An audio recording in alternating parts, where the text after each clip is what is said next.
दोस्तों जय मसीह। बेहद बेहद खुशी आपके बीच एक और सैटरडे उस महान परमेश्वर के अनुग्रह से आपके बीच में आने का अवसर दिया।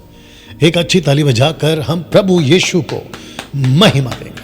कमान हर कोई उसको स्तुति दे, उसकी बढ़ाई करे और उसकी जय जयकार करे। जी हाँ दोस्तों, वो योग्य है स्तुति के और वो योग्य है आराधना के। जी हाँ, बेहद खुशी है एक नई पुस्तक का अध्ययन आपके बीच में इस वक्त में हम ला पा रहे हैं। एक प्रार्थना करते हैं दोस्तों, फिर उसके बाद में हम आज की जो मीटिंग है, आज का जो स्टडी है, आज का जो MMB हिंदी ऑनलाइन चर्च है, उसको हम शुरू करेंगे। उसके पहले नीता जी, अगर आप देख रही हैं, इसका लिंक कॉपी करके फेसबुक से ही लाइव हो, ये यूट्यूब पर नहीं है।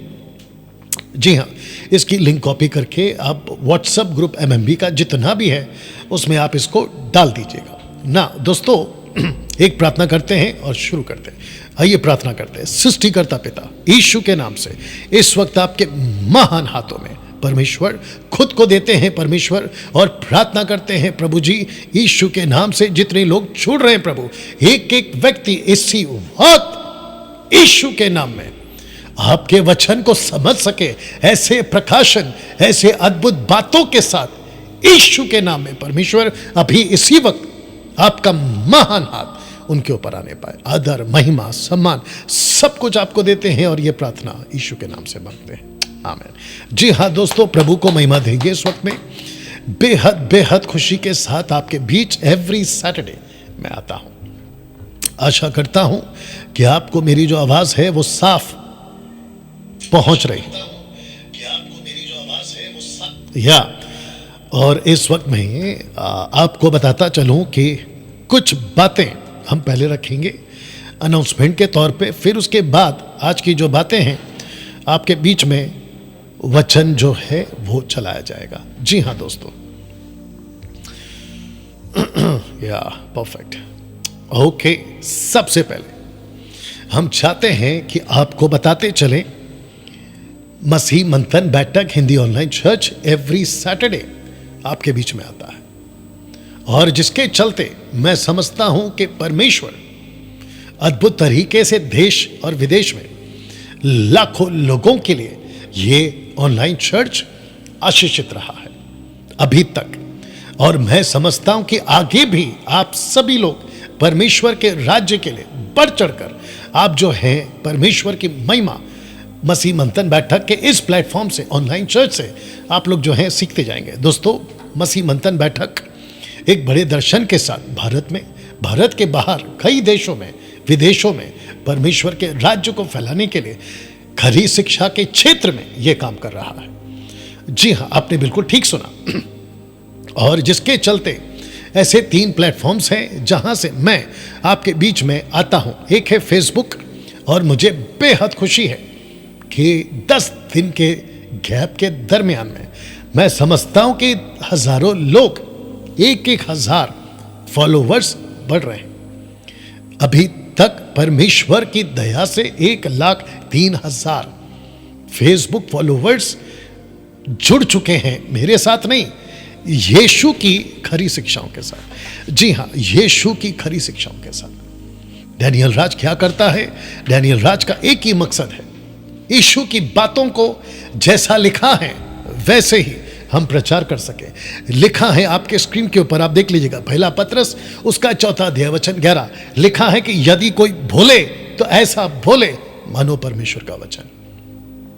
और उसी को मसीह मंथन बैठक फेसबुक पर आप देख सकते हैं, उसके बाद में यूट्यूब पर, और मुझे बेहद खुशी है कि 2,46,000 यानी कि 46,000 46,000 2,46,000 इस वक्त में लोग जुड़ चुके हैं। और ये वो लोग हैं जिनको पता है कि मसीह मंथन बैठक यूट्यूब चैनल, मसीह मंथन बैठक फेसबुक पेज, मसीह मंथन बैठक इंस्टाग्राम, इन सभी जगहों से, 3 प्लेटफॉर्म से मकसद एक ही है कि परमेश्वर की बातों को आपके बीच में वचन जैसा है वैसा सिखाया जाए। जिसके चलते दोस्तों आप सभी को बताता चलूं कि डैनियल राज किसी प्रकार से कोई पैसे नहीं कमाता सोशल प्लेटफॉर्म से। ये आपको पता होना बहुत जरूरी है। मैं अगर आपको कहता हूं कि मेरे पेज को आप फॉलो करें, उसके पीछे मकसद क्या है? पैसा कमाना नहीं। अगर मैं कहता हूं कि मेरे पेज को, माफ करना, चैनल को सब्सक्राइब करो, बेल आइकॉन प्रेस करो, जिसके लिए नोटिफिकेशन आपको मिलती रहेगी जब जब मैं वीडियोस को अपलोड करूंगा, तो उसके पीछे मकसद क्या है? मकसद यह है कि आप लोगों तक सही वचन की खुराक आपको मैं देता चला जाऊं। You understand? और साथ ही साथ इंस्टाग्राम पर भी आपके बीच में short videos, long videos, edit videos, ये सब कुछ हम अपलोड करते हैं। मकसद क्या है? मकसद यह है कि आप सभी प्रभु यीशु की बातों को सीख सकें। आशा करता हूं आप ये सब करोगे ना। डैनियल भाई, अगर हम आपके पेज को अगर फॉलो करते हैं, आपके चैनल को सब्सक्राइब करते हैं, आपके इंस्टाग्राम पे फॉलो करते हैं, तो क्या आपको पैसे मिलते हैं या हमारे पैसे कटेंगे? ना तो आपके पैसे कटेंगे, ना मुझे पैसे मिलेंगे। आपके बीच एक ही मकसद के साथ में मैं आता हूं, और वो मकसद क्या है? आपको प्रभु यीशु की बातें सिखा सकूं, यीशु की बातों तक आपको पहुंचा सकूं, यीशु के नजदीक आपको ला सकूं। उस मकसद के साथ मैं आपके बीच में ये काम करता हूं ना। जैसे आप देख रहे हैं, इसी पेज से मैं इस वक्त में लाइव हूं, और जितने 315 इस वक्त में जुड़ चुके हैं, मैं उन सभी को कहना चाहता हूं जितना जल्दी हो सके और जितनी तादाद में हो सके वॉच पार्टी शेयर करना, दूसरों तक इसको पहुंचाना, ये जारी रखिएगा। अभी करिएगा प्लीज। मसीह जनता, मसीह मंथन बैठक आप सभी को कहना चाहता हूं। और इस प्रकार का जो सेटअप आप देख रहे हैं, इसको हम करते हैं आपके बीच में जितनी तादाद में हो सके। क्वालिटी मेंटेन करते हैं, वॉइस क्लैरिटी, विजुअल्स क्लैरिटी, आपके बीच में हाई रेजोल्यूशन के कैमरास, यानी कि उनके माध्यम से आपके बीच में हम जो है शूट करते हैं, ताकि आप सब तक स्पष्ट आवाज पहुंच सके। जी हां, जिसके चलते ये सारी बातें आपके बीच में अभी रखी जा रही हैं ना। ओके, इसके पीछे का वो नहीं आ रहा है ना, एक्स्ट्रा जो आता है। चलिए कोई बात नहीं ना दोस्तों। साथ ही साथ आपको बताता चलूं कि इस एड्रेस पे कल मैं यहां पर रहूंगा। जितने मुंबई के लोग हैं, चेंबूर के लोग हैं, घाटकोपर के लोग हैं, साथ ही साथ वो सभी जो मुंबई कर के आसपास में रहते हैं, आप इस एड्रेस के आसपास में रहते हैं, मानकोट, चेंबूर, गोवंडी, मैं चाहता हूं कि आप सभी मुझे कल इस एड्रेस पे ठीक शाम 7 बजे आप मुझे मिले। डैनियल भाई, क्या यहाँ पे कार पार्किंग की सुविधा है? जी हाँ। क्या ये एयर कंडीशन हॉल है? जी हाँ। क्या यहाँ पे वॉशरूम है? जी हाँ। क्या संडे क्लास के बच्चों के लिए कुछ सभा है? जी हाँ। क्या यहाँ पे आप पावर पॉइंट्स के साथ सिखाते हैं? जी हाँ। ये सब कुछ यहां पे होता है। और साथ ही साथ आपको बता दूं कि ब्रदर देवेंद्र सावंत, इनको आपको कॉल करना है। जी हां, ये उनका नंबर है। अधिक जानकारी के लिए आपको इनको कॉल करना है ना। साथ ही साथ मैं चाहता हूं आपको बताता चलूं, या इस मसीह मंथन बैठक को और इसका जो व्हाट्सएप ग्रुप चलता है, और इस नंबर पे आपको फोन करना है। सब ठीक है? इस नंबर पे आपको फोन करना है। आपको बताता चलूं कि मसीह मंथन बैठक व्हाट्सएप ग्रुप जो अभी इस वक्त में चल रहा है, कम से कम 920 के आसपास, 920 मेंबर्स, और ऐसे लोग जिनको छांट कर जोड़ा गया है। ओके, मैं आपको क्लियर कर देता हूं कि ऐसा पॉसिबिलिटी है कि हम बड़ी तादाद में बस जुड़ जाओ ऐसा कर सकते थे, लेकिन हमने ऐसा नहीं किया। और कम से कम 1 लाख का टेलीग्राम ना एक ऐप आता है, उसमें हम जोड़ सकते थे, और जो कि हमने बीच में शुरू भी किया था, और जिसके चलते अगर मैं गलत नहीं हूं 2500 के आसपास लोग जुड़ गए थे। बट उन सबको फिल्टर किया गया, और ऐसे लोगों को हम लेते हैं जो परमेश्वर का काम करते हैं। अगर आप इस व्हाट्सएप ग्रुप से जुड़ना चाहते हैं, मसीह मंथन बैठक जहां पे आपको सिखाया जाता है, तो मैं चाहता हूं कि कुछ शर्तें हैं। उस शर्त के हिसाब से आप जब यहां पे कॉल करोगे तो आप लोगों को वो बातें बताई जाएगी ना दोस्तों। साथ ही साथ मैं चाहता हूं कि इस नंबर पर आप कॉल कर सकते हैं। अगर, बहुत ध्यान से शब्द को सुनना, अगर, यदि, इफ मसीह मंथन बैठक को आप आर्थिक तौर पे फाइनेंशियली मदद करना चाहते हैं, आपका रकम छोटा हो या बड़ा हो, देश का हो या विदेश का हो, जहां कहीं से भी आप अगर जुड़ना चाहते हैं आर्थिक तौर पर सहायता करने के लिए, जिसके लिए मैं आपका वेलकम करता हूं, किसी लालच से नहीं और किसी दबाव से नहीं। डैनियल भाई, मसीह मंथन बैठक क्या करता है? मसीह मंथन बैठक दो तरीके से काम करता है, एक आत्मिक, दूसरा शारीरिक, स्पिरिचुअल एंड फिजिकल।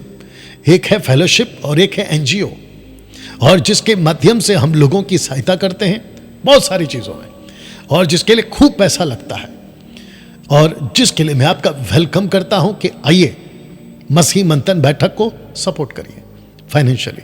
किस पे कॉल करना है डैनियल भाई? इसी नंबर पे। और साथ ही साथ आपके पास में अगर आप चाहते हैं कि है ना कैसे पैसे भेजें, कौन से माध्यम से भेजें, तो इसी नंबर पे कॉल करें। आपको सारी जानकारी हमारी जो टीम है वो आपको बता देगी, ठीक है ना दोस्तों, मैं चाहता हूं कि आपको ये बताता चलूं कि इस एड्रेस पे नेक्स्ट वीक, नेक्स्ट सैटरडे, इस तारीख को, जिसको 9 दिसंबर आपके लिए लिखा गया है, इसका मतलब यह है कि अगले हफ्ते आपको इस ऑफिस रूम से या शूटिंग रूम से आपको जो है किसी प्रकार का मैं शूट करता हुआ नहीं दिखूंगा। आपको हम इस जगह से, पुणे के वाईएमसी से आपको जो है शूट करते हुए दिखाई देंगे। तो मैं चाहता हूं कि जितने भी पुणे घर के लोग हैं, पुणे वाले, आप सभी लोग, और खास करके ब्रदर सचिन और सिस्टर रोजी जी, आप जानते हैं कि आप लोगों ने एक व्हाट्सएप ग्रुप बनाया। उस व्हाट्सएप ग्रुप में जितने भी लोग जुड़े हैं उनको, और खास करके जो पुणे के लोग हैं उनको, और जो मसीह मंथन बैठक वर्ल्ड ग्रुप के व्हाट्सएप पे जुड़े उनको बताता चलूं कि मंगलवार को ठीक रात 8 बजे जूम पर सिर्फ और सिर्फ महाराष्ट्र के लोगों के लिए मैं आपके साथ मीटिंग करने जा रहा हूं जूम पर, जिसकी बाकी जानकारी आपको दूंगा। लेकिन ये एडिट वीडियो है जो फेसबुक और यूट्यूब और व्हाट्सएप और इंस्टाग्राम पर आप लोगों को अभी मिली होगी, ये आप लोग अभी देख रहे होंगे।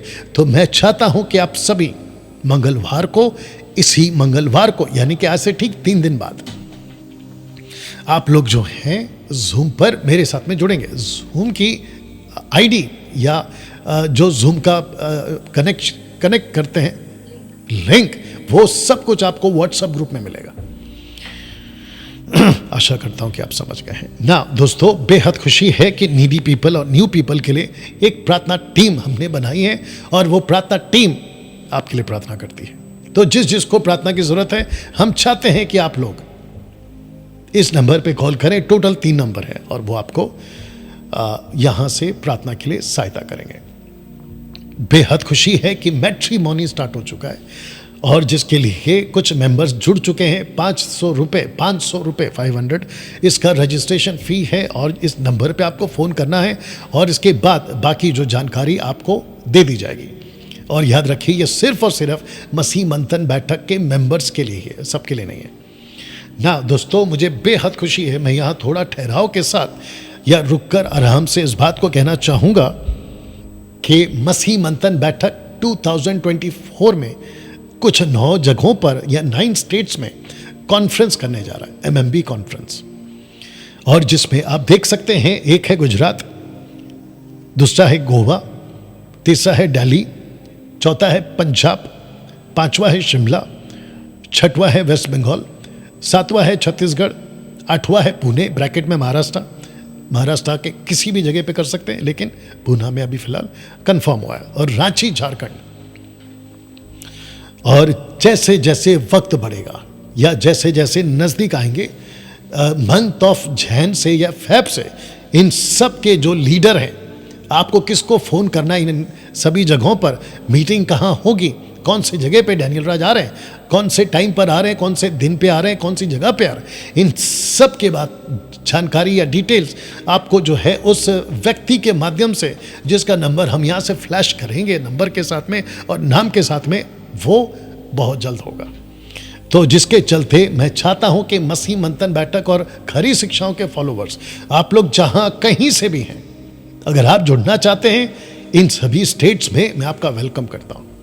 मसीह मंथन बैठक बड़े जिम्मेदारी के साथ और बड़े बातों के साथ यीशु की कलीसिया को, मसीह की देह को खरी शिक्षाओं के साथ एजुकेट कर रही है। और वो सभी गड़बड़ियां जो मसीह की देह में कुछ चुपके से घुसे हुए भेड़िए, और वो सभी के सभी जो मसीह की देह को बिगाड़ रहे हैं, उन लोगों को एक्सपोज करना, उनकी बातों को आपके बीच में रखना, आपको उनसे बचाना, और सही क्या है गलत क्या है, इन सब बातों के लिए आपके बीच में कम से कम 9 स्टेट्स में मैं आने वाला हूं ना। दोस्तों, बेहद खुशी है कि आपको बताता चलूं कि महिलाओं की सभा शुरू हो चुकी है, और जिसके लिए सिस्टर प्रीति कुजूर, और ये उनका नंबर है, और ये जूम पर मीटिंग होती है।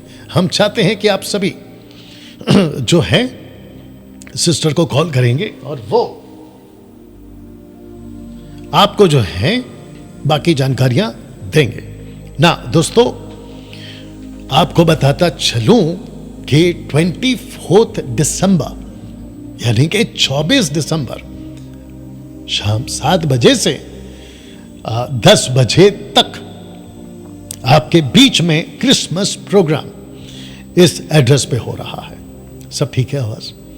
इस एड्रेस पे हो रहा है, और जिसके लिए मैं चाहता हूं कि जितने मुंबई के लोग हैं, आप सभी के लिए इस एड्रेस पर क्रिसमस प्रोग्राम, यीशु का जन्म क्या है, यीशु पैदा क्यों हुए, एक मैसेज, एक संदेश आप सभी को यहां पे दिया जाएगा। ओके, साथ ही साथ आपको बताता चलूं, पहले इसको देख लीजिएगा कि हम 31st नाइट, जिसको कहते हैं साल का आखिरी दिन, प्रार्थना के साथ हम जो है वक्त बिताएंगे, जिसको लिखा है MMB न्यू ईयर प्रोग्राम, दूसरे शब्दों में प्रार्थना सभा, ठीक शाम को 7 बजे रविवार, जो कि 31st आ रहा है रविवार।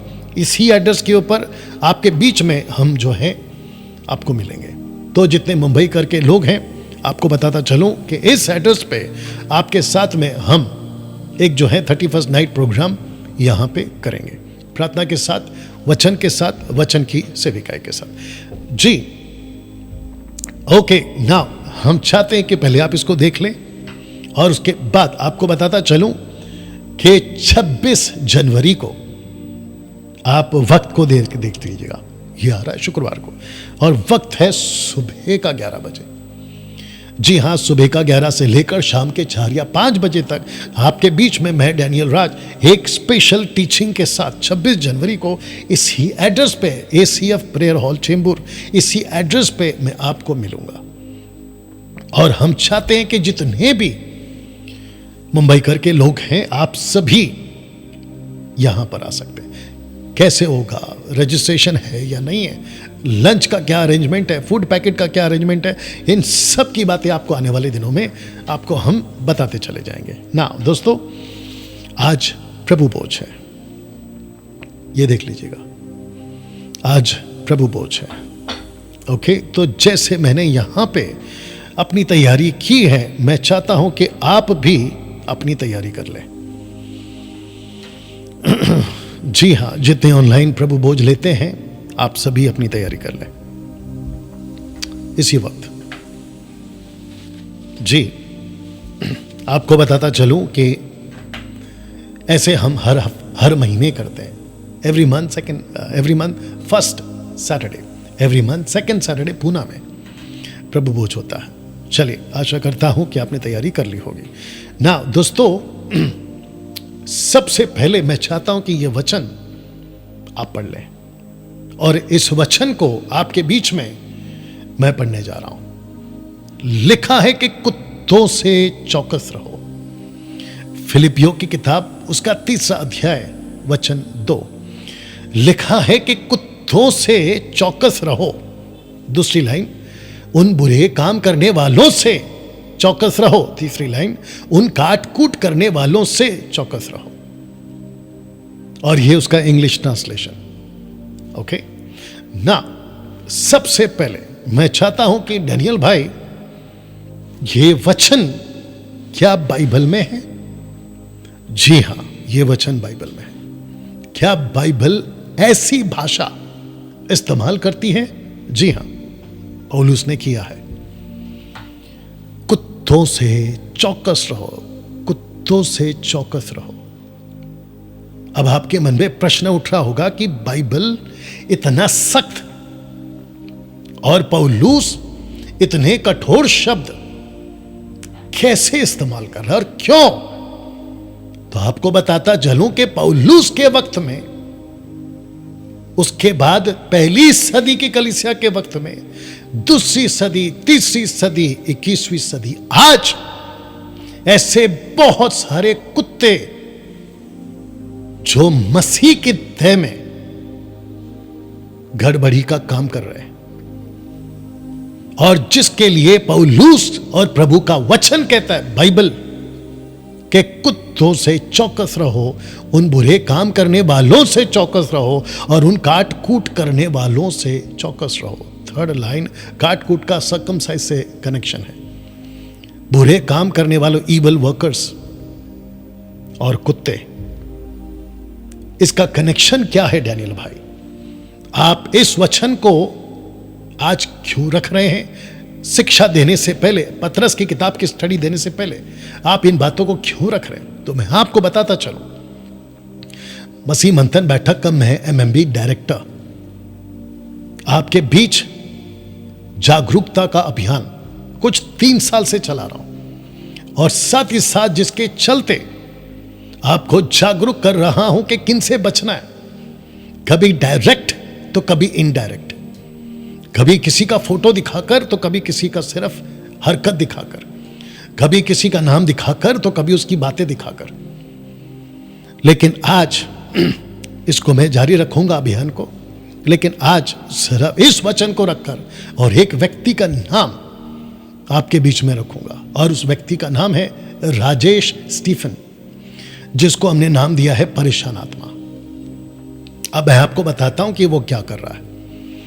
मसीह मंथन बैठक के मेंबरों को कॉल करके और साथ ही साथ व्हाट्सएप ग्रुप बनाकर जबरदस्ती हमारे लोगों को, जो मसीह मंथन के लोग हैं, उसका कांटेक्ट निकालकर उनको अपनी वीडियो भेजता है, और फिर साथ ही साथ ये भी कहता है कि मेरी शिक्षा सही है, आप लोगों की शिक्षा गलत है, और अनाप शनाप। तो जिसके चलते मसीह की देह का मैं प्रतिनिधि, मसीह का राजदूत, 21वीं सदी का उन 10% में आने वाला एक प्रचारक, जो गलत शिक्षाओं के विरुद्ध में खड़ा रहता है और डंके की चोट पे ओपन चैलेंज के साथ डिबेट शो चलाकर भी आप लोगों के बीच में मैं आया था। लेकिन आप सब जानते हैं कि इनमें से किसी की हिम्मत नहीं हुई कि जब मेरे विरोध में बातें कर वीडियो बनाते थे, और जब हमने खुला मंच दिया अपने शर्तों के हिसाब से, तो इनमें से किसी की औकात नहीं रही कि आकर बात करें। नंबर 1। दूसरी चीज, अब प्रश्न उठता है कि जब तुम मुझसे बात नहीं कर सके, तो फिर पीछे से राजेश स्टीफन, तुम और राजेश स्टीफन तुम्हारी टीम मसीह मंथन बैठक के लोगों को अलग से कॉल करके अपने व्हाट्सएप ग्रुप में डालकर तुम करना क्या चाहते हो? मैं इस अभियान को जारी रखूंगा जब जब वीडियो बनेगी, और जब जब मैं आऊंगा प्रोग्राम में, राजेश स्टीफन, तुम्हारी हर कथों को मैं रखता चला जाऊंगा। और जिसके चलते मैं जितने भी लोग अभी देख रहे हैं, 360 अभी लाइव है मात्र फेसबुक पर, क्योंकि यूट्यूब पर मैं भी लाइव नहीं हूं, लेकिन ये जो रिकॉर्डेड वीडियो आप लोग अभी जब देख रहे होंगे, इस व्यक्ति का नाम है राजेश स्टीफन। एक यूट्यूब चैनल चलाता है जिसका नाम है राजेश वर्सेस डेविल बाइबल। इस व्यक्ति को तुरंत के तुरंत ब्लॉक करिए, अनसब्सक्राइब करिए। मैं आपको बताऊं क्यों, मैं आपको बताता हूं क्यों। 2-3 कारण आपको दूंगा। नंबर 1, ये मूर्ति पूजक है। नंबर 2, ये कहता है कि पवित्र आत्मा यीशु का भाई है। और तीसरा, ये कहता है कि जो स्वर्गदूत है, जेनेसिस चैप्टर 18, चैप्टर 19 में, ये 2 अध्याय में जो स्वर्गदूत ये कहता है वो स्वर्गदूत है। बाइबल साफ कहती है कि वो 3 पुरुष है जिसको अब्राहम ने दंडवत किया, जिसको कहते हैं कि झुककर आराधना की, क्योंकि स्वर्गदूतों की आराधना नहीं होती। According to Revelation chapter 19 verse 10, स्वर्गदूत कहता है कि मेरी पैर नहीं छूना, मैं तेरी तरह एक सेवक हूं, जॉन को कहता है। लेकिन ये व्यक्ति कहता है कि हम मूर्ति पूजा से कनेक्टेड कुछ चीजों को खा सकते हैं।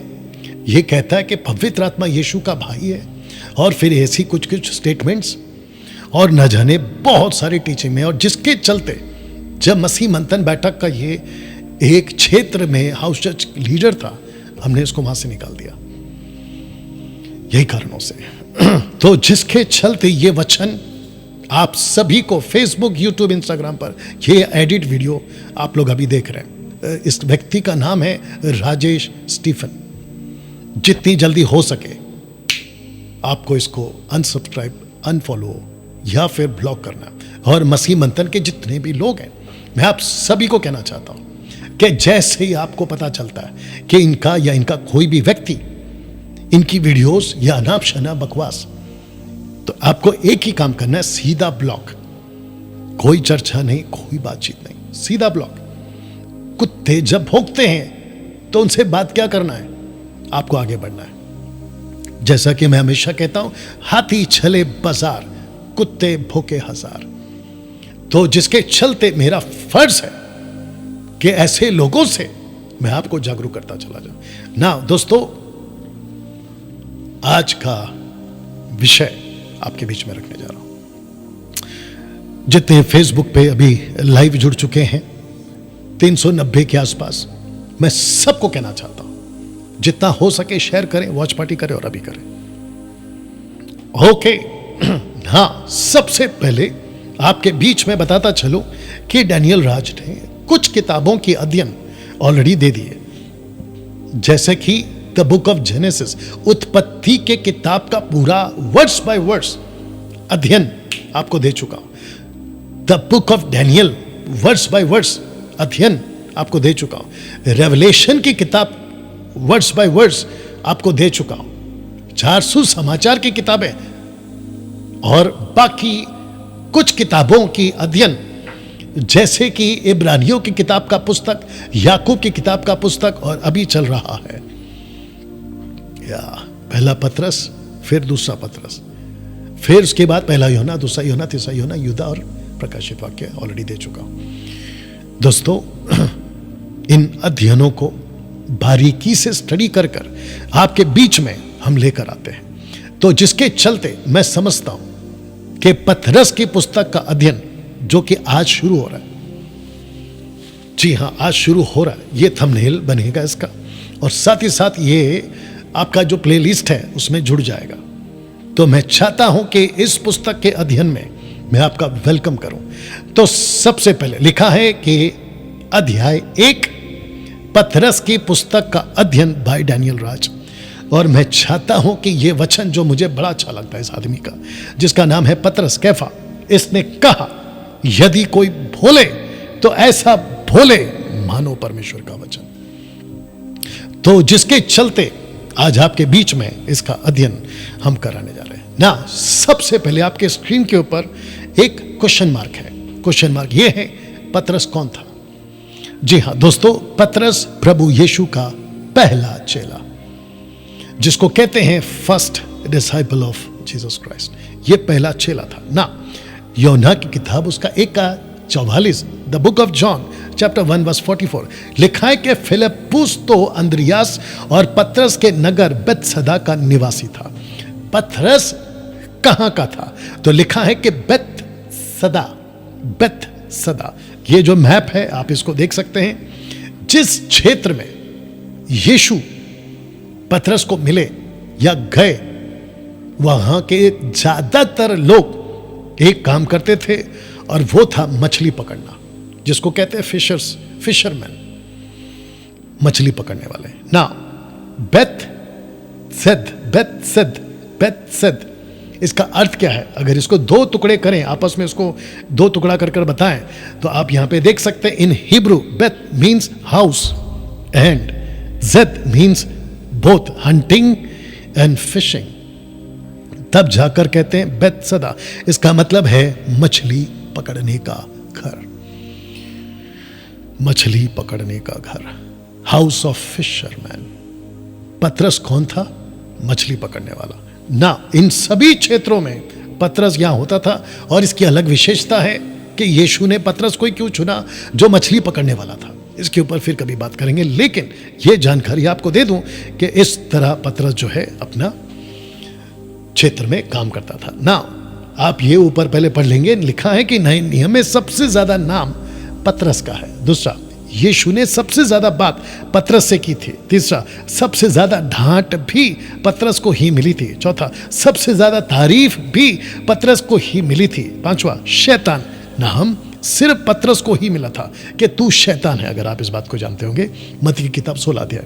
यीशु ने प्रार्थना सिर्फ पतरस के लिए ही किया था, जिसका यह वचन आपके बीच में मैं रख दे रहा हूं, लूका की किताब 22 का 32। परंतु मैंने तेरे लिए विनती की है कि तेरा विश्वास जाता ना रहे।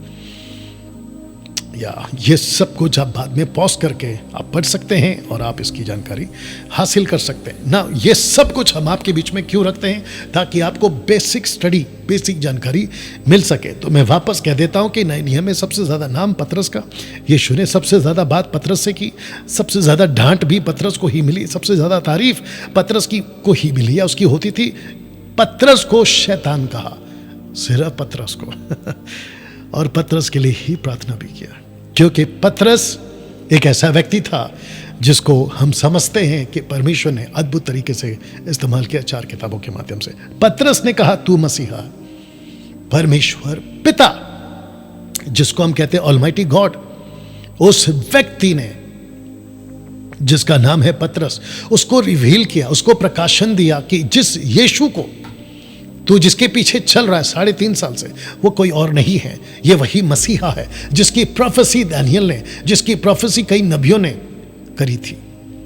मसीहा, जी हां ना। तब ही नीचे एरो देख लीजिएगा, लिखा है कि पतरस का नाम बदला गया। जैसे ही यह प्रकाशन मिला, पतरस का नाम बदला गया। मत्ती 16 का 18। और मैं भी तुझसे कहता हूं कि तू पतरस है और मैं इस पत्थर पर अपनी कलीसिया बनाऊंगा।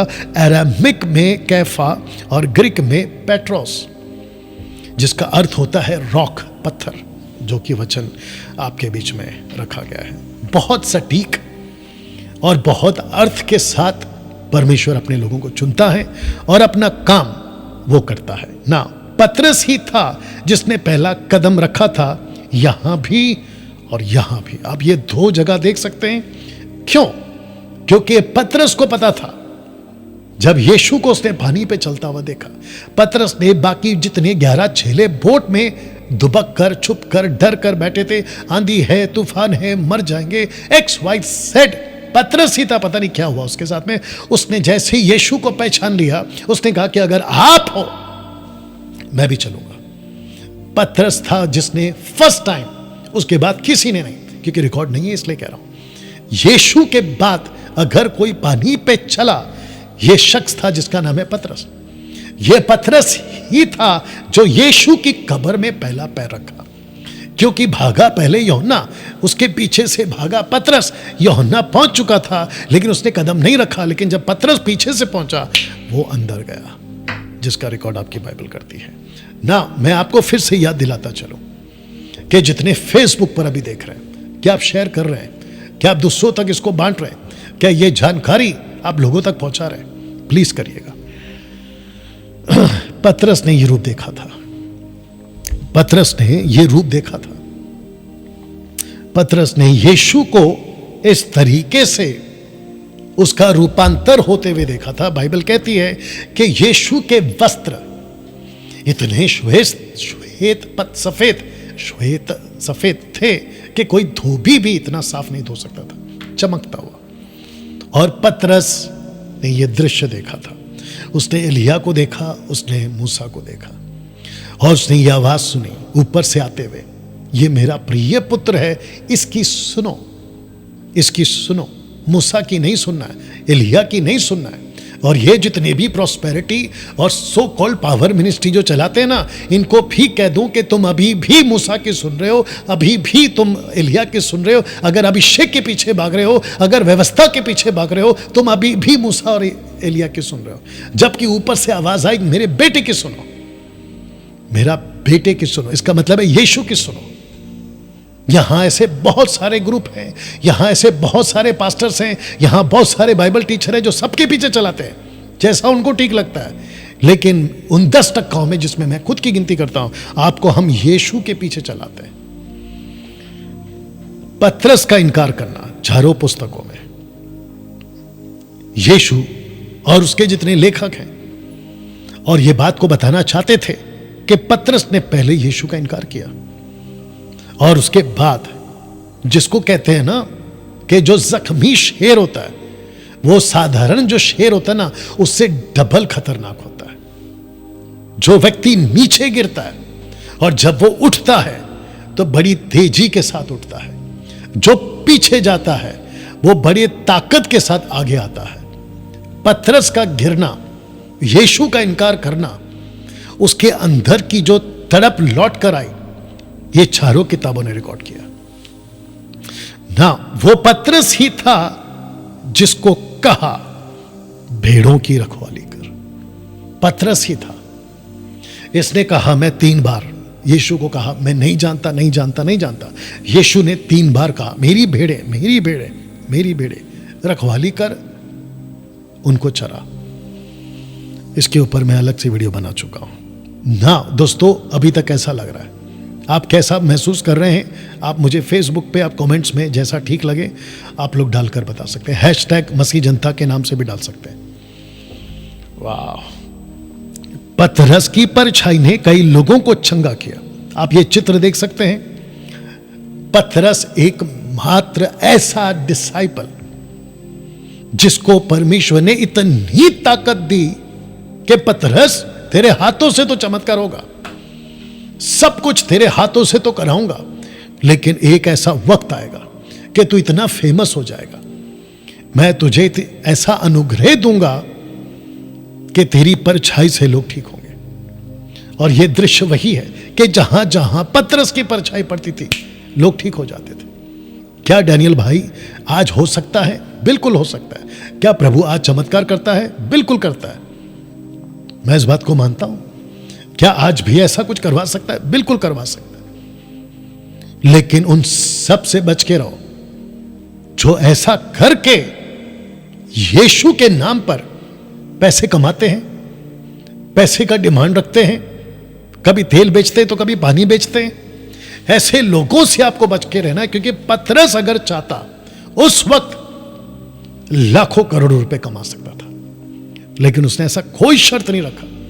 और दूसरा बता दूं, पतरस अपने पीछे बॉडीगार्ड्स लेकर नहीं घूमता था। बॉडीगार्ड समझते हैं ना, आजकल अब बड़ा तमाशा चल रहा है, खासकर पंजाब में बॉडीगार्ड्स लेकर घूमते हैं, पुलिस लेकर घूमते हैं।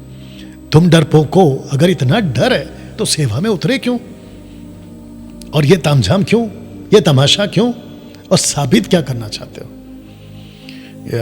तो जिसके चलते दोस्तों ये बात आपके बीच में रख रहा हूं कि पतरस की परछाई ने कई लोगों को चंगा किया था। पतरस को छुड़ाया गया था जेल से। आप इसको एक चमत्कार के रूप में देख सकते हैं, कोई दिक्कत नहीं। एक बड़ा आश्चर्यकरम पतरस के लाइफ में हुआ, देख सकते हैं, कोई दिक्कत नहीं। लेकिन इसके पीछे एक मकसद है कि पतरस को जेल से क्यों छुड़ा। अगर नहीं छुड़ाते पतरस को जेल से, एक्ट चैप्टर 12 की कहानी बता रहा हूं, अगले दिन इसका मौत होने वाला था।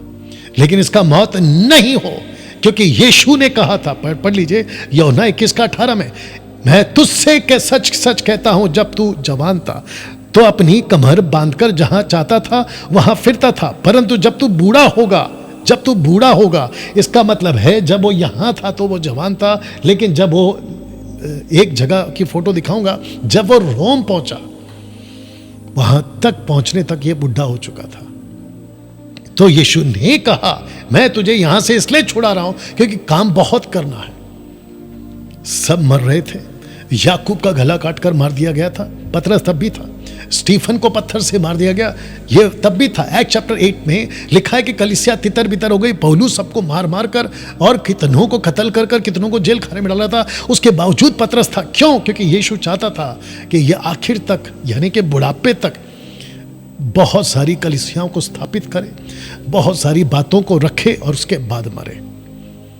ये है इस व्यक्ति का हिस्सा या कहानी। ये देख लीजिएगा, लिखा है कि उसने उस बातों से बता दिया कि पतरस कैसी मृत्यु से परमेश्वर की महिमा करेगा ना। क्योंकि बात आ रही है मृत्यु की, तो जिसके चलते मैं आपको एक दृश्य एक चित्र दिखाऊंगा, लेकिन पहले शुरू करते हैं वचन 1।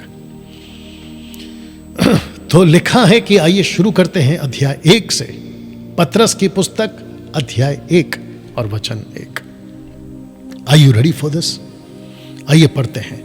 लिखा है कि पतरस की ओर से जो यीशु मसीह का प्रेरित है, उन परदेशियों के नाम जो पिन्तुस, गलातिया, कप्पदोकिया, आसिया और बैथुनिया में तितर बितर होकर रहते थे। इसका अर्थ क्या है मैं आपको बता दूं। क्योंकि पतरस वो था जिसके कंधे पे यीशु मसीह ने कलीसिया की कुंजी रखी थी, ये आप देख सकते हैं। उस वक्त का अगर बिशप, उस वक्त का अगर अपोस्तल जो कि ये था, उस वक्त का अगर लीडर जिसको सब पता था, प्रभु की बात है क्योंकि बाइबल उन दिनों में लिखी नहीं गई थी, इस व्यक्ति को मिलते थे, इस व्यक्ति के पास आते थे। तो जिसके चलते लिखता है कि पतरस की ओर से जो यीशु मसीह का प्रेरित, अपोस्तल, प्रेरित, उन परदेशियों के नाम, ये शब्द याद रखेगा, आगे बीच में आएगा, क्योंकि ये व्यक्ति कहता है कि इस जगत में हम परदेशी हैं। तो इस व्यक्ति ने जब कलीसिया को संबोधित करते थे या करते होंगे, या इनका प्रचार जब शुरू होता होगा, तो ये शब्द यूज करते थे या करता होगा, जो कि यहां से हमको पता चल रहा है कि इस प्लैनेट पर जो यीशु के पीछे चलता है वो परदेशी है, वो परदेशी है, वो परदेशी है। या तो आगे बढ़ते हैं। वचन 2 लिखा है कि और परमेश्वर पिता के भविष्य ज्ञान के अनुसार, वाह, परमेश्वर पिता के भविष्य ज्ञान के अनुसार। ये ज्ञान कौन है? यीशु। ये कौन सी बातें हैं? यीशु की। और जिसको कहता है परमेश्वर पिता के भविष्य ज्ञान के अनुसार आत्मा के पवित्र करने के द्वारा आज्ञा मानने और यीशु मसीह के लहू के छिड़के जाने के लिए चुने गए हैं, तुम्हें अत्यंत अनुग्रह और शांति मिलती रहे। अनुग्रह और शांति मिलती रहे। अगर आउट ऑफ द बॉक्स जाकर एक बात बोलूं तो इसने ये नहीं कहा कि तुमको पैसा मिलता रहे, तुमको आशीष मिलती रहे, तुमको अगर एक घर है तो 2 घर, आपका एटीएम कार्ड पे हाथ रखकर प्रार्थना करूंगा, ऐसा कुछ बकवास नहीं किया जो कि आजकल के सो कॉल्ड प्रचारक लोग करते हैं। इन लोगों का मैसेज बदल चुका है।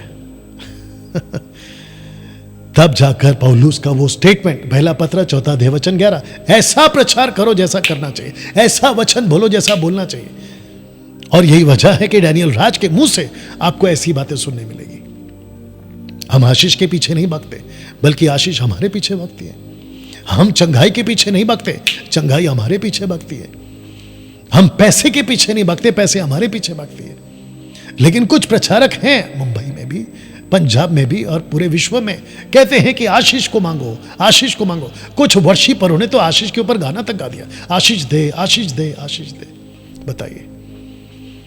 और कुछ लोग किताबें लिखते हैं, मनोज शाहू जैसे लोग किताबें लिखते हैं प्रॉस्पेरिटी के ऊपर, उन्नति की बातें, कहते हैं कि जो कन्फेस करेंगे वही मिलेगा। बकवास। जो प्रभु चाहेगा वही मिलेगा, नॉट आप जो चाहोगे मिलेगा। या बहुत सारी बातें आने वाली दिनों में सिखाऊंगा। तो लिखा है, वापस से पढ़ दे रहा हूं वचन 2 को, परमेश्वर पिता के भविष्य ज्ञान के अनुसार आत्मा के पवित्र करने के द्वारा आज्ञा मानने और यीशु मसीह के लहू के छिड़के जाने के लिए चुने गए। ये लोग चुने गए थे। तुम्हें अनुग्रह और शांति मिलती रहे। ऐसा क्यों डैनियल भाई कि इनको अनुग्रह की जरूरत और शांति की जरूरत है? मैं चित्र दिखाऊंगा थोड़ी देर बाद। क्योंकि क्लेश अपनी चरम सीमा पर था, प्रोसिक्यूशन टॉप पर था, पीक पर था।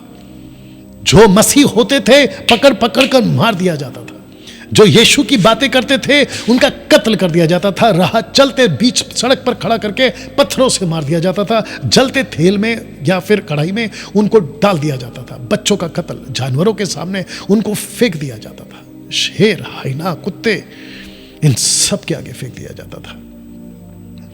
वचन को रखने से पहले, आगे जाने से पहले मैं आपको यह दृश्य दिखा देता हूं जो कि आपने पढ़ा कि जो पंतूस, गलातिया, कप्पदूकिया, आसिया, बैथुनिया में तितर बितर होकर रहते थे, ये कोशिश करी है कि वो क्षेत्र, ये सब टर्की के क्षेत्र में आता था, ये टर्की के क्षेत्र में आता था। तो जिसके चलते इन दिनों में पूरा टर्की मसीह शहर था या मसीह बन चुका था। यहां पौलुस ने सेविकाई करी, यहां पतरस ने सेविकाई करी, और यहां पे वो लोगों ने सेविकाई करी जो परदेसी होकर, यीशु मसीह के जो चेले थे वो परदेसी होकर जो यहां रहते थे इन सब क्षेत्रों में। और टर्की उस वक्त मसीह बन चुका था, हाईएस्ट पॉपुलेशन टर्की का मसीह था। लेकिन जानते हो पौलुस ने क्या कहा? एक्ट चैप्टर 20 वर्स 27 ऑनवर्ड्स, पौलुस कहता है कि मेरे जाने के बाद फाड़ने वाले भेड़िए आएंगे। प्रेरितों की किताब 20 का 27 से शुरू करता है, मेरे जाने के बाद फाड़ने वाले भेड़िए तुम में आएंगे जो मसीह को और मसीह की देह को, इनफैक्ट ये बोलना चाहिए, नहीं छोड़ेंगे, मसीह की देह को नहीं छोड़ेंगे। मिलावटी प्रचार, कॉम्प्रोमाइज विद द वर्ल्ड, सब सिखाते जाएंगे। तो जिसके चलते आज ये दृश्य हो गया।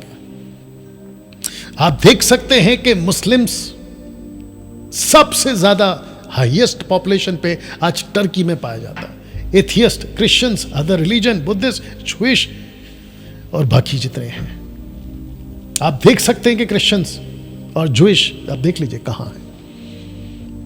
लेकिन जब यहां पे पौलुस और पतरस थे तो इन सब ने वचन को मान लिया था। मेरा क्वेश्चन ये है, इसको रखूंगा कुछ सेकंड तक, मेरा क्वेश्चन ये है, क्या गड़बड़ हो गई? आप कहते हो ना, फेसबुक वालों, यूट्यूब वालों, इंस्टा वालों, बाकी लोग कहते हैं ना कि डैनियल भाई आप इतना सख्त बात क्यों करते? ये है वजह। आप इतना स्ट्रिक्ट बात क्यों करते? ये है वजह। आप इतनी डांट क्यों लगाते हैं? ये है वजह।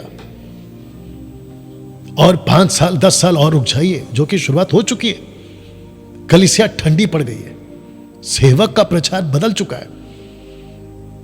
ऐसा लगता है कि सारे के सारे लोगों को एक फ्रीजर में बंद कर दिया गया है, जहां पे जिनका जो क्या कहते हैं उसका जो मीटर होता है ना, एक होता है हाई, एक होता है लो, और एक होता है मीडियम। हाई पे डाल के छोड़ दिया गया फ्रीजर में, और सब के सब ठंडे पड़ गए। मैं आपको लगे हाथ और एक बता दूं, आजकल कुछ और तमाशा चल रहा है। तमाशा ये चल रहा है कि जब चर्च के पास्टर को लगता है कि मेरा प्रचार असरदार नहीं है, मेरे प्रचार से कलीसिया बोर हो गई है, और मेरे पास में अगले संडे के लिए प्रचार नहीं है, और वही 5 रोटी 2 मछली, लाजर जिंदा हुआ, पानी पे चला, याहिर की लड़की जिंदा हो गई, 12 साल की लहू बहने का रोग ठीक हो गया, XYZ, इसको प्रचार कर करके यूट्यूब फेसबुक से क्या कहते हैं, किसी और का प्रचार चोरी कर करके आपको जब महसूस होने लगता है कि कलीसिया भी थक रही है, अब सुस्ता गई है, कुछ मजा नहीं आ रहा है, तब आप एक नाटक शुरू करते हैं। और वो नाटक क्या है, मैं आपको बताता हूं। तो ये क्या करते हैं, कहीं से कोई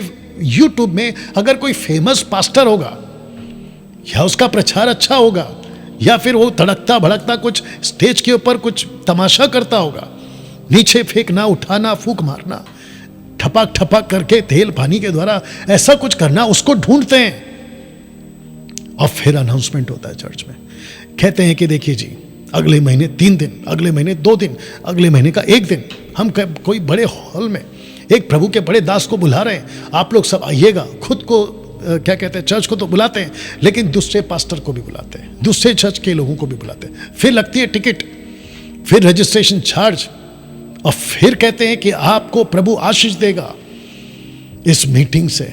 अब मैं बताता हूं कि एक स्टेप और आगे क्या तमाशा होता है। ऐसा अनाउंसमेंट करते हैं कि ये मीटिंग आप लोगों के लिए जीवन बदल देने वाला मीटिंग होगा।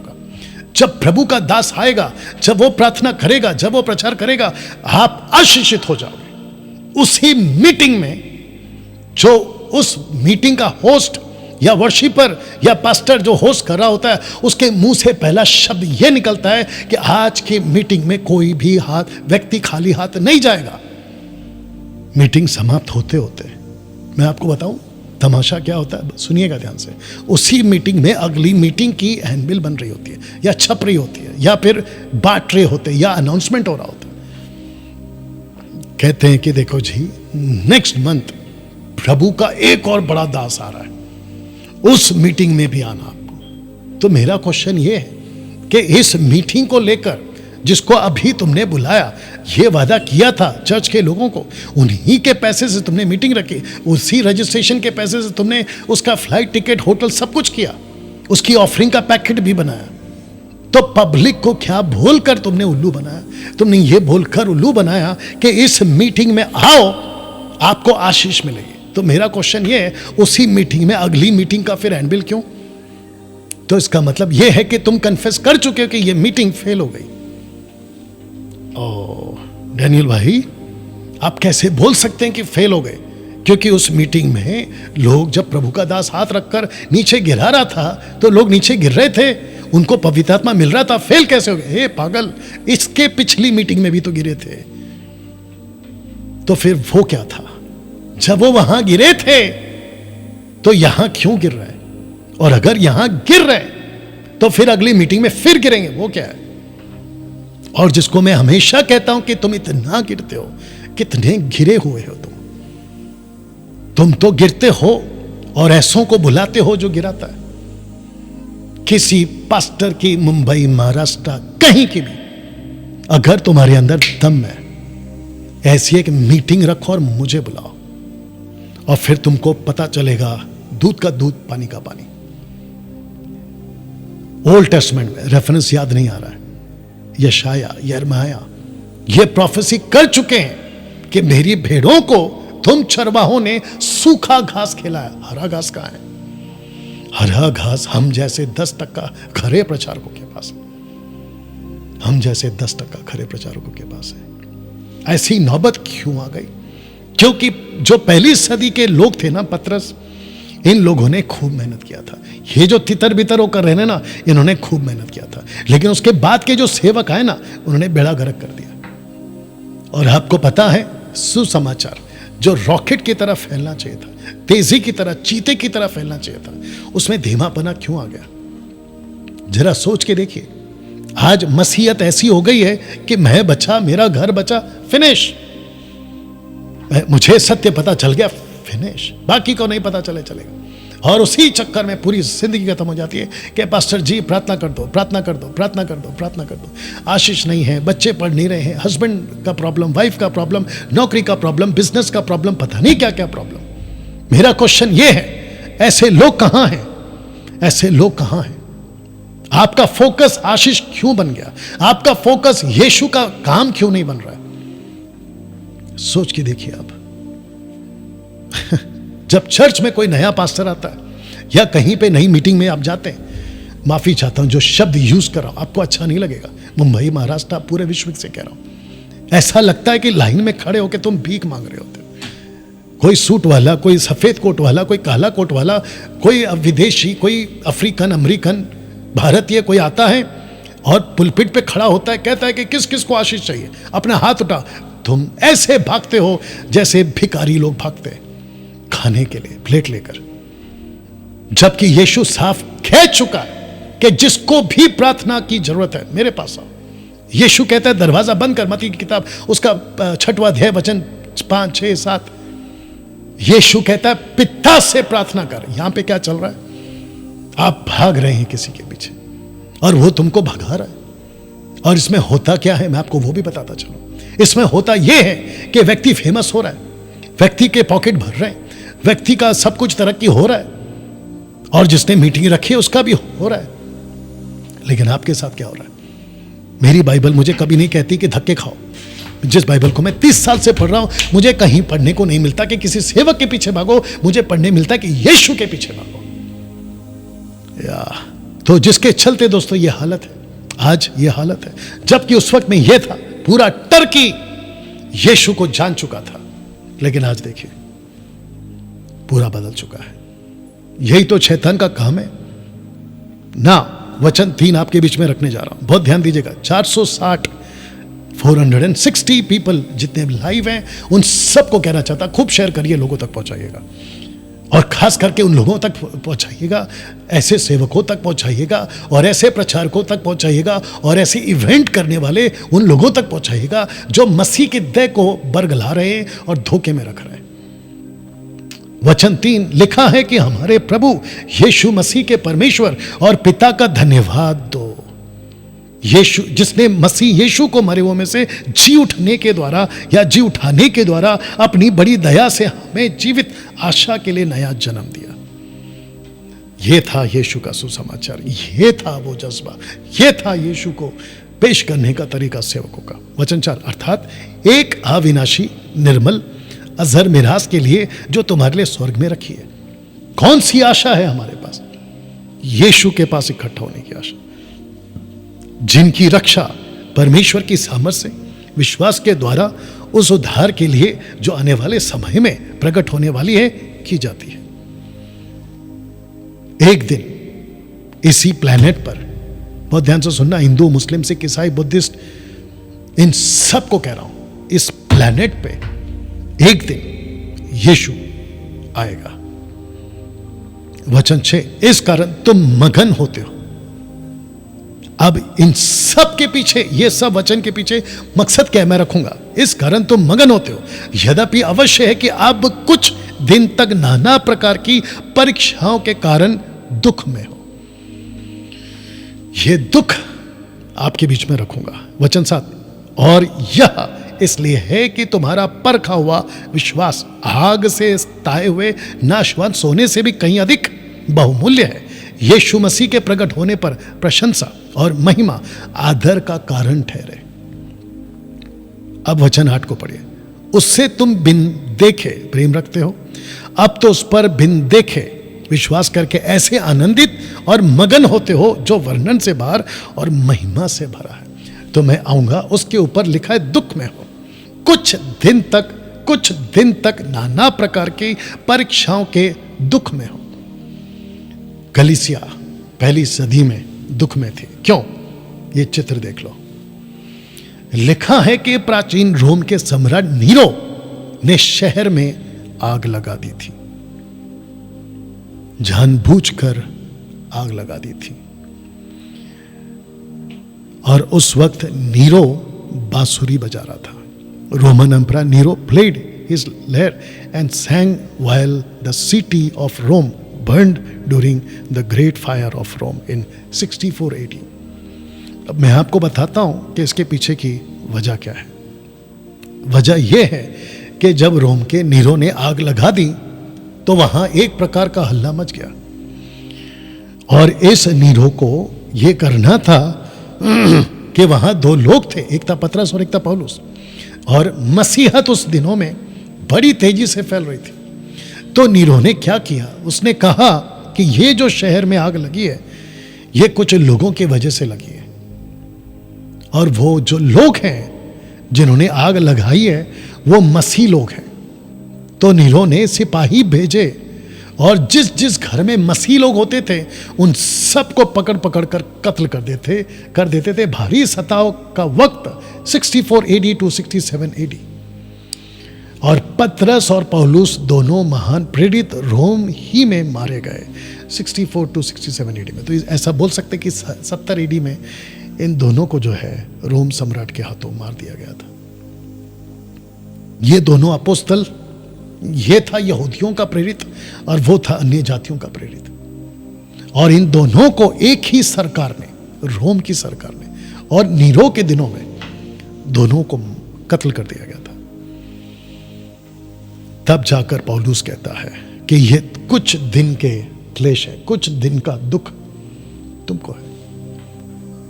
और जिसके चलते कलीसिया तभी क्या थी साहब, जब इतना कुछ हो रहा है, जब यहां लोग कत्ल किए जा रहे हैं, तो जानते हो पतरस ने क्या कहा? कहते हैं, जरा पढ़ लेते, तुम बिना देख प्रेम रखते हो, उससे तुम बिना देखे प्रेम रखते हो, अब तो उस पर बिन देखे विश्वास करके ऐसे आनंदित और मगन होते हो जो वर्णन से बाहर है, महिमा से भरा हुआ है। तो जब कलीसिया सताई जाती थी तो वो खुश होते थे। आपको मैं याद दिला दूं, लूका की किताब 6वां अध्याय वचन 22 और 23, यीशु कहता है कि जब तुमको सताया जाए तो आनंदित होकर उछलना, आनंदित होकर उछलना। आजकल क्या चल रहा है साहब, कोई बता सकता है? मैं आपको बताता हूं। जब कुछ क्लेश आता है ना, थोड़ा सा क्लेश आता है ना, हम शिकायत करना शुरू कर देते हैं। शिकायतें, हम कहते हैं कि देखो जी ऐसा बोल रहा है, वो ऐसा बोल रहा है। वो चाहे बाहर से आए अंदर से आए, आपको सताव के लिए ऐसे तैयार होना है, ऐसे खुश रहना है। तो ये सारी चीजें दोस्तों उन दिनों में हुई थी। आशा करता हूं कि आप यहां तक बात को समझ गए। वचन 9, और विश्वास का प्रतिफल अर्थात आत्माओं का उद्धार प्राप्त करते हो। वचन 10, इसी उद्धार के विषय में उन भविष्यवक्ताओं ने बहुत ढूंढ ढांड और जांच पड़ताल की, जिन्हें उस अनुग्रह के विषय में जो तुम पर होने को था भविष्यवाणी की थी। और उन्होंने इस बात की खोज की कि मसीह का आत्मा जो उनमें था और पहले ही से मसीह के दुखों की और उनके बाद होने वाले महिमा की गवाही देता था, वह कौन से और कैसे समय की ओर संकेत करता था। इसका मतलब है कि पौलुस, माफ करना, पतरस, जो तितर बितर होकर रहते थे, मैं पीछे इसलिए जा रहा हूं ताकि आपको मैं वापस से बता दूं वो दृश्य को।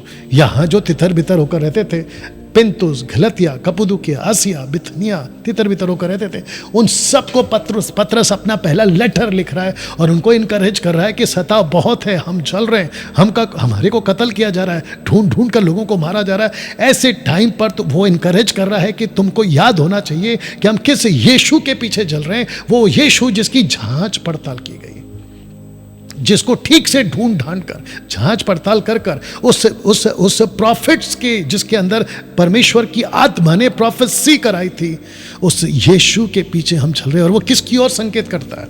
उन पर यह प्रकट किया गया कि वे अपनी नहीं वरना तुम्हारी सेवा के लिए ये बातें कहा करते थे, जिनका समाचार अब तुम्हें उनके द्वारा मिला, जिन्हें पवित्र आत्मा के द्वारा जो स्वर्ग से भेजा गया है, तुम्हें सुसमाचार सुनाया। और उन बातों को स्वर्गदूत भी ध्यान से देखने की लालसा रखते हैं। इस कारण अपनी अपनी बुद्धि की कमर बांधकर, इस कारण सताव एक तरफ है, तुम आनंदित भी हो रहे हो, लेकिन आनंदित इसलिए हो रहे हो कि ऐसा सुसमाचार तुमको मिला है। इस कारण अपनी बुद्धि की कमर बांधकर, अपनी बुद्धि की कमर बांधकर सचेत रहकर उस अनुग्रह को पूरी आशा रखो जो यीशु मसीह के प्रकट होने के समय मिलने वाला है। आपको मजबूत रहना है और आज्ञाकारी बालकों के समान अपनी अज्ञानता के समय के पुरानी अभिलाषाओं के सदृश ना बनो, मत बनो, पर जैसा तुम्हारा बुलाने वाला पवित्र है, वैसे तुम भी अपने सारे चाल चलन में पवित्र बनो। संभव है सताव जब बढ़ता है, संभव है भटक सकते, प्रोसिक्यूशन आता है, संभव है भटक सकते।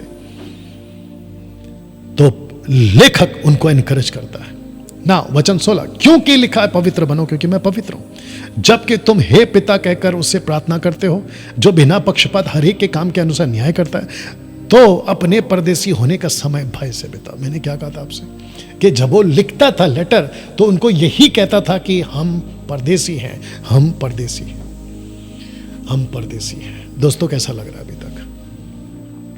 वचन 18, क्योंकि तुम जानते हो कि तुम्हारा निकम्मा चाल चलन जो बाप दादाओं से चला आता है, उससे तुम्हारा छुटकारा अर्थात सोने चांदी नाशवान वस्तुओं के द्वारा नहीं हुआ, पर निर्दोष और निष्कलंक मेमने अर्थात मसीह के बहुमूल्य लहू के द्वारा हुआ। उसका ज्ञान तो जगत की उत्पत्ति के पहले ही से जाना गया था, पर अब इस अंतिम युग में तुम्हारे लिए प्रकट हुआ। वाह, क्या अद्भुत है नहीं? वचन कि जो उसके द्वारा उस परमेश्वर पर विश्वास करते हो, जिसने उसे मरे हुओं में से जिलाया, महिमा दी कि तुम्हारा विश्वास और आशा परमेश्वर पर हो। जबकि तुमने भाईचारे की निष्कपट प्रीति की निमित्त सत्य के मानने से अपने मनों को पवित्र किया है, तो तन मन लगाकर एक दूसरे से अधिक प्रेम रखो। ऐसा क्यों? क्योंकि क्लेश बढ़ रहा है, सताव बढ़ रहा था, एक दूसरे को इनकरेज करना था, एक दूसरे को उत्साहित करना था। तो जिसके चलते यह भाईचारा वाला प्रेम बहुत जरूरी था, क्योंकि तुमने नाशवान नहीं पर अविनाशी बीज से परमेश्वर के जीवित और सदा ठहरने वाले वचन के द्वारा नया जन्म पाया है। नया जन्म पाया है।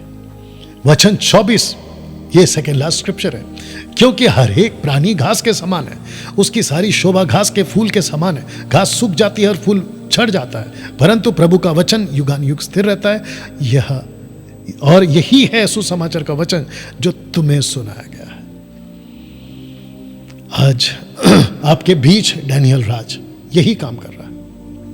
मैं आपको पतरस के पहले किताब से और पहले अध्याय से आपको यह एनकरेज कर रहा हूं। 1 से 25 तक का पहला अध्याय अद्भुत बातों के साथ एक तरफ पतरस है जो रोम में बैठकर लेटर लिख रहा है, जिसको नहीं पता कि उसकी मौत कब आ सकती है। इन सभी टर्की में फैले हुए लोगों को इनकरेज करता है। दुख है, सताव है, कोई बात नहीं, लेकिन तुम लोगों का जो खुशी है सुसमाचार के प्रति काबिले तारीफ, ऐसे ही बने रहो और सदा ठहरने वाले वचन के ऊपर भरोसा रखो। नाउ दोस्तों, नेक्स्ट वीक, अगले हफ्ते, नेक्स्ट वीक यानी कि पुणे से, या फिर देखते कैसे होगा, अध्याय नंबर 2 आपके बीच में हम रखेंगे। और इस वक्त प्रभु भोज आपके बीच में हम शुरू करेंगे। तो जिसका प्रभु भोज रेडी है, मैं चाहता हूं कि आप अपना तैयारी करके रखें। आप जिसके साथ खाते हैं, बच्चों की इजाज़त, बच्चों को प्रभु भोज में खाने की इजाज़त नहीं है, और उन लोगों को जो घर में यूं ही अटेंड करने के लिए बैठे जी, लेकिन आपने अपना जीवन प्रभु को नहीं दिया है, ये आपके लिए नहीं है। ये प्रभु भोज सिर्फ और सिर्फ उन लोगों के लिए जिसने अपना जीवन प्रभु को दिया है, यीशु को दिया है, और जो ये वादा कर चुके हैं कि जो इसमें लिखा है हम उसके मुताबिक चलेंगे। तो जिसके चलते दोस्तों आपके बीच यहां से ऑनलाइन प्रभु भोज की विधि चलाई जाएगी। डैनियल भाई, हमारा बपतिस्मा नहीं हुआ, कोई बात नहीं, आपका बपतिस्मा नहीं हुआ, देर सवेर हम करा देंगे। बपतिस्मा लेना बहुत जरूरी है, इसको बात डैनियल राज मानता है, लेकिन क्योंकि आपका बपतिस्मा नहीं हुआ है, आज प्रभु भोज है, लेकिन आपने अपना जीवन प्रभु को दिया है, आपको कोई नहीं रोक सकता, ना मैं, ना कोई संस्था, और ना ही रोकना चाहिए, क्योंकि आप यीशु का बेटा बेटी ऑलरेडी बन चुके हैं। चलिए प्रार्थना करते हैं। सृष्टिकर्ता परमेश्वर प्रभु यीशु, आपको धन्यवाद, आपकी मेज में आने का, आपके साथ संगति करने का अवसर आपने दिया। प्रभु, वचन कहता है कि आपने रोटी ली और उसको तोड़ा, और जब आपने तोड़ा कहा कि इसमें से खाओ, ये मेरी मृत्यु के लिए, तुम्हारे पापों से छुड़ाने के लिए। उसके बाद आपने कटोरा लिया जिसमें दाखरस था, और आपने कहा ये मेरी वाचा का लहू है, जब कभी खाते हो पीते हो तो उसके आने तक उसके मृत्यु का प्रचार करते हो। प्रभु जी, मैं आपको उसके लिए धन्यवाद देता हूं। जितने भी लोग इस वक्त में जुड़े हैं, जहां कहीं से भी लोग जुड़े, उन सभी को तेरे महान हाथों में मैं दे देता हूं, और कहता हूं कि परमेश्वर इसी वक्त उनकी मेज को आशीषित कर, जो प्रभु भोज के साथ खड़े हैं या बैठे हैं। सबको महिमा, सारा आदर आपको देते हुए ये प्रार्थना यीशु के नाम से, आमीन। ना दोस्तों, जैसे आपको खाना है, जैसे मैं खा रहा हूं वैसे आपको खाना है, और आपको ऐसे पीना है।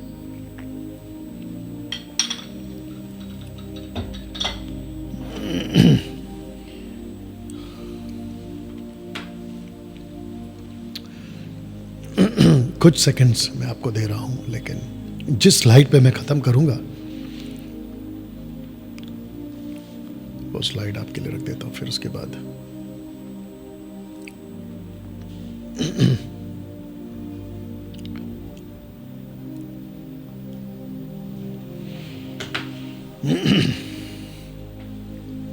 जी, आपका अगर प्रभु भोज हो गया है तो हम प्रार्थना करके समाप्त करेंगे, लेकिन इस स्लाइड के साथ में मैं खत्म करूंगा। नेक्स्ट सैटरडे 9 दिसंबर मैं आ रहा हूं पुणे। तो जितने पुणे के लोग हैं जो इस जगह पर आप अटेंड करते हैं, ये जगह देख लीजिए, आपको तो आना ही आना है, लेकिन साथ ही साथ आपको उनको भी लाना है जो खरी शिक्षा को अभी तक नहीं जानते, उनको भी लेकर आइएगा। और मेक श्योर कुछ भी हो जाए, जो महीने में सिर्फ एक बार होता है पुणे के लिए, जहां पे मैं खुद आता हूं, और जिसके आने के लिए हमें बहुत सारी बातों को सैक्रिफाइस करना पड़ता है। मैं चाहता हूं कि इसका फायदा उठाएं, और महाराष्ट्र पुणे के लोग इस जगह पर आप मुझे मिलेंगे। और याद रखिए, इसकी एक मीटिंग होगी आने वाले मंगलवार को रात 8 बजे जूम पर, जिसकी लिंक आईडी आपको जो है ग्रुप में मिल जाएगी। आइए प्रार्थना करके समाप्त करते हैं। धन्यवाद धन्यवाद धन्यवाद धन्यवाद। स्तुति, महिमा, आदर, सम्मान सब कुछ आपको देते प्रभु जी। कहते हैं परमेश्वर पिता, आज का संदेश, आज की बातें यीशु मसीह के नाम में प्रभु जी इन सभी को आप बड़ी अद्भुत तरीके से आप इनको चलाएं, ये बात को समझ सके, आपके राज्य में आगे बढ़ सके, ऐसी प्रार्थना मैं आपसे करता हूं। आदर महिमा आपको देते हैं, ये प्रार्थना यीशु के नाम से मांगते हैं, आमीन। चलिए दोस्तों, अपना ख्याल रखें, और बाकी आपको जो डिटेल्स चाहिए, एड्रेस कहाँ है, कौन सी जगह पर है, ये 2 नंबर है, पॉज करके आप ले लीजिएगा, ये वाला नंबर। ओके, चलिए दोस्तों, मिलते हैं नेक्स्ट वीडियो में, जो कि वीकली मैं कुछ ना कुछ बनाते रहता हूं और आपके बीच आते रहूंगा। अपना ख्याल रखें, मिलते हैं अगली वीडियो में। God bless.